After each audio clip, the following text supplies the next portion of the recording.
Donald Trump, J.D. Vance, and other MAGA luminaries often proclaim that the grave danger facing the West is civilizational erasure, which they claim is happening in Europe. Through its dangerous and misguided approach toward identity and immigration, Europe is destroying the West's distinctive legacy. But the West's defining character has not been tribal or religious solidarity. That describes most of the world. The West's precious, almost unique achievement has been the limitation of state power. Since Magna Carta in 1215, the West gradually placed constraints on rulers through rights for citizens, independent courts, a sovereign church, and the sanctity of private property. That inheritance is what made the West democratic and prosperous. It's also what made it stable. Citizens could dissent, businesses could invest, and civil society could flourish because power was bounded by law. The second Trump administration has moved sharply to erode these traditions. In Minneapolis, 2 people exercising their First Amendment rights were shot dead. There and elsewhere, federal officers have been operating masked, often in unmarked vehicles, making arrests without judicial warrants. The optics and the felt reality are of authoritarian policing, state power that is unbounded. And it's more than optics. This administration has used its powers in stunningly aggressive ways, often slow-walking its obedience of court rulings, delaying them so much as to be sometimes defying them de facto. The Trump administration has declared war on civil society. Media, universities, non-governmental organizations, law firms, and even private businesses. The Justice Department's plans to investigate organizations like George Soros's Open Society Foundations, with the president describing it as racketeering, signals something dark, the criminalization of disfavored groups. It is the logic of Hungary and Russia imported into American politics. You don't rebut critics, you investigate them. Then there's the legal profession. When the government threatens law firms through security clearances, access to federal buildings, and the insinuation that representing the wrong client carries consequences, it's telling the country quietly but unmistakably, the protections of due process are conditional if you choose a firm that the state does not like. Universities, too, have been frontally attacked and investigated on an unprecedented scale. You do not have to love the modern American university to see the danger here. The state is using funding to compel political concessions from independent institutions. The press, always the early warning system of a free society, has faced what can only be described as relentless intimidation. Media outlets are sued and regulatory powers used publicly in an apparent attempt to coerce owners to toe the party line. In August, a federal judge found that the Trump administration's Federal Trade Commission investigation into the left-wing group Media Matters likely violated the group's First Amendment rights and looked like political retaliation, not neutral regulation. The administration is expanding state power within the economy, less as a rule setter than as a deal maker and disciplinarian. There's a world of difference between industrial policy that works through published criteria and competitive grants and a system where CEOs are summoned to the White House, punished, rewarded, or encouraged to comply. When regulators hint that routine approvals, renewals, or reviews may depend on whether companies adopt or abandon certain policies, capitalism stops being a competitive arena and starts resembling a patronage system. And then hovering over all of this is the administration's appetite for using security state tools not on extremists but on dissidents.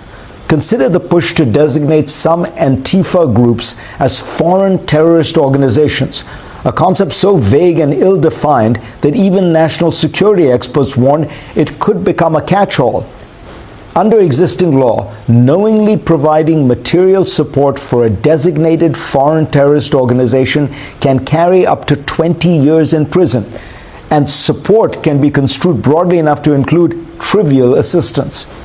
That is how democracies decay, not by announcing that dissent is illegal, but by reclassifying dissent as something else. The administration talks about the West as if it were a heritage museum. Symbols, slogans, identity. But the West's real genius is institutional. law that binds all, the strong and the weak, liberty protected not by benevolent leaders, but by constrained ones, a civil society robust enough to oppose the state without fearing that opposition will be treated as a criminal act. The West is not a bloodline, it is a bargain, power constrained, rights protected, coercion accountable. The greatest threat to the West is not that it is becoming too tolerant or too concerned about individual rights. It is the expansion of state power, making the West just like every other society in history, where the strong rule the weak. When seen in that light, we can say plainly that civilizational erasure is indeed happening. But it's not in Europe, it is here, where the American government grows comfortable with unbounded power and the country grows accustomed to living with it. The federal immigration raids in Minneapolis and the killing of 2 civilians there are sharpening a question being asked by many across the world. What exactly is happening in the United States? For more on how the world is viewing Trump 2.0, I'm joined by a great panel. Zanny Minton-Beddoes is the editor-in-chief of The Economist, based in London, and Chris Caldwell is an American conservative author and contributing opinion columnist for The New York Times. He's written extensively about European immigration and culture. Zanny, I was wondering what you made of this last turn. You and I were at Davos, and the last shooting had not taken place. What I'm wondering is, European populist conservatives have generally been very supportive of the Trump immigration crackdown. Is that changing now because of what's been going on in Minneapolis, you think?